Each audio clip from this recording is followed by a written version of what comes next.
الرئيس متقال طلع علينا بأغنية خفيفة الدم عميقة الأثر اسمها الفراولة بتاع الفراولة. الحقيقة الأغنية بسيطة في كلامها، لكنها حمالة بقى لروح مصرية خالصة، فيها شقاوة وغزل ونغمة تسرق القلوب.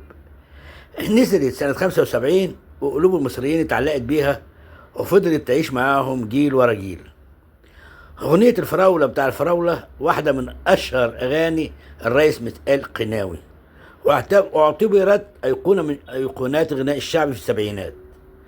الأغنية كمان من ألحانه وغنائه، وحققت شهرة واسعة لدرجة أن أولاده لحد النهاردة لسه بيغنوها في حفلاتهم، هي لأنها أغنية عن الجمال الشعبي، عن البنت الحلوة اللي بيغني ليها ويتغزل فيها بطريقته الخاصة.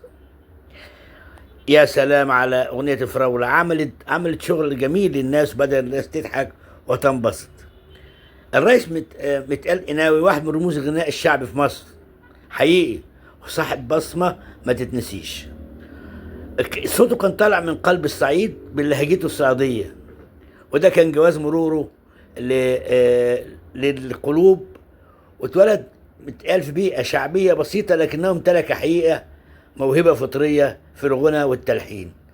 قدر يخلق حالة غنائية مختلفة فيها طرافة وعفوية، لكن نفس الوقت بتعبر عن مجتمع كامل بأحلامه وبساطته.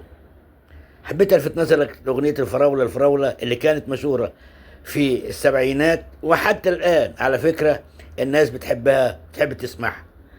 الفراولة بتاع الفراولة مش مجرد أغنية، دي حالة من الفرح الشعبي النقي، ومن موسيقى طالعة من قلب الصعيد.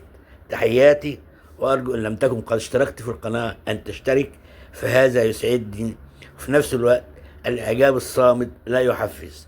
مرة ثانية أشكرك على حسن الاستماع.